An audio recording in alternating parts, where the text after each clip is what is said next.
नमस्कार बंधुरा शम्पास kitchen with भुरिभोजे आपनादेर सबाइके स्वागत। आमी आज सर्षे बाटा दिए रुई माछेर एकटा दारुण सुंदर सुस्वादु रेसिपि आपनादेर साथे शेयर करब। एटा दुपुरबेला गरम भातेर संगे आपनारा एटा परिवेशन करबेन, खूब सुंदर लागबे एटा खेते। एटा बानानो खूबই सहज एबं खूबই अल्प समयेर मध्य आपनारा एटा बाड़ीते बानिये फेलते पारबेन। आमी এই রেসিপিটা বানানোর জন্য এখানে একটা কড়াই নিয়ে নিয়েছি। কড়াইটা গরম হয়ে গেলে এর মধ্যে কিছুটা পরিমাণ সরিষার তেল ঢেলে দেব। তেলটা ভালো মতো গরম করে নেব। তেলটা গরম হয়ে গেছে, এবার কড়াইয়ের গায়ে তেলটাকে ভালো করে মাখিয়ে নেব। এরপরে নুন হলুদ মাখিয়ে রাখা মাছগুলো এর মধ্যে দিয়ে দেব।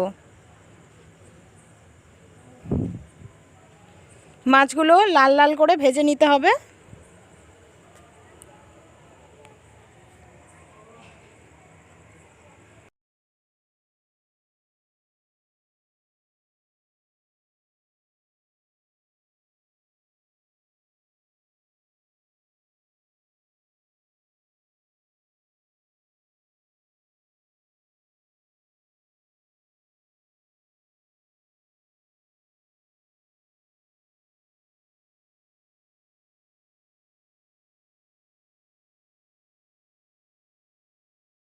মাছগুলোর এক সাইড ভাজা হয়ে গেছে, এবার অন্য সাইড ভেজে নিতে হবে। তাই মাছগুলোকে আমি উল্টে দেব। দেখুন মাছের এই দিকটা পুরো ভাজা হয়ে গেছে, লাল লাল হয়ে গেছে। এবার অন্য সাইডটা ভাজা হয়ে গেলেই মাছগুলোকে আমি তুলে নেব। মাছ ভাজা হয়ে গেছে, এবার আমি মাছগুলোকে অন্য একটা পাত্রে তুলে নেব।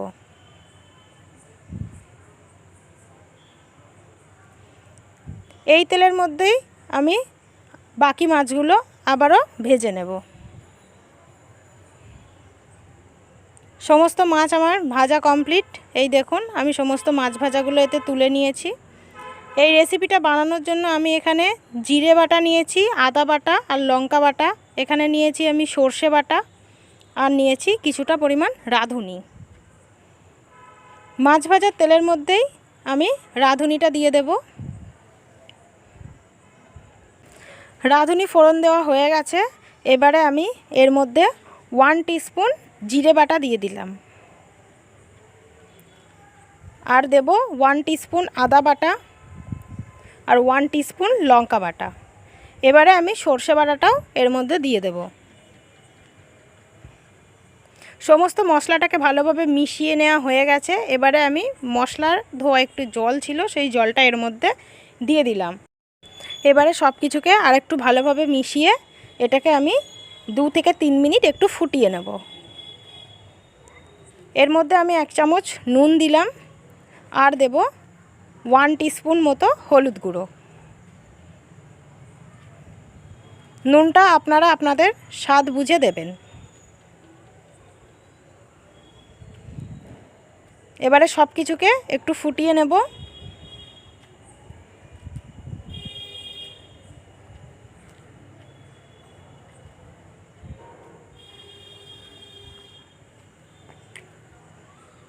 এবারে এর মধ্যে আরও একটু আমার মশলা বাটা জল ছিল, সেই জলটা এর মধ্যে অ্যাড করলাম। আমি আরও 1 বাটি জল এর মধ্যে দিয়ে দেব।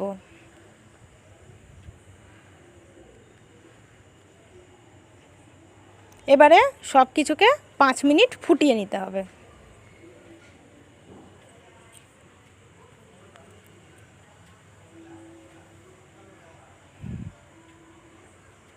দেখুন ঝোলটা ফুটতে শুরু করেছে।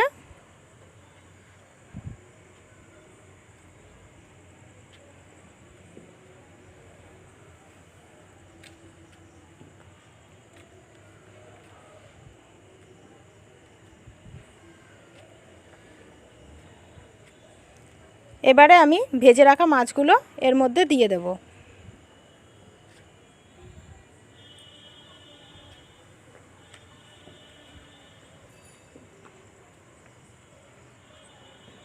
মাছগুলো দেওয়ার পর আমি আরও 5 মিনিট এটাকে ফুটিয়ে নেব।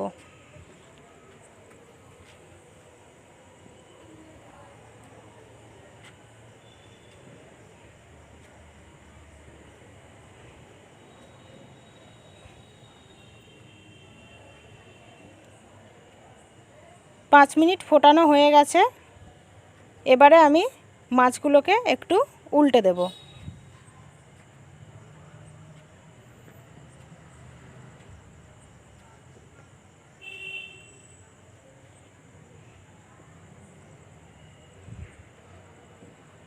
এক এক করে সব মাছগুলোই আমি উল্টে দেব।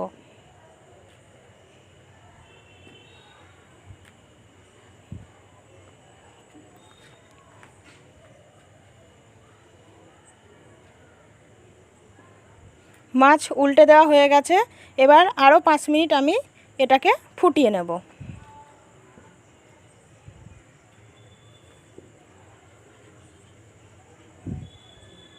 5 মিনিট ফুটিয়ে নেওয়া হয়ে গেছে। আমি এর মধ্যে কয়েকটা কাঁচা লঙ্কা ছড়িয়ে দিলাম। এই কাঁচা লঙ্কাটা ছড়িয়ে দিলে এর মধ্যে কাঁচা লঙ্কার একটা সুন্দর স্মেল তৈরি হবে। এই কাঁচা লঙ্কাটা দেওয়ার পর আমি 3 থেকে 4 মিনিট ঢাকা দিয়ে এটাকে ফুটিয়ে নেব।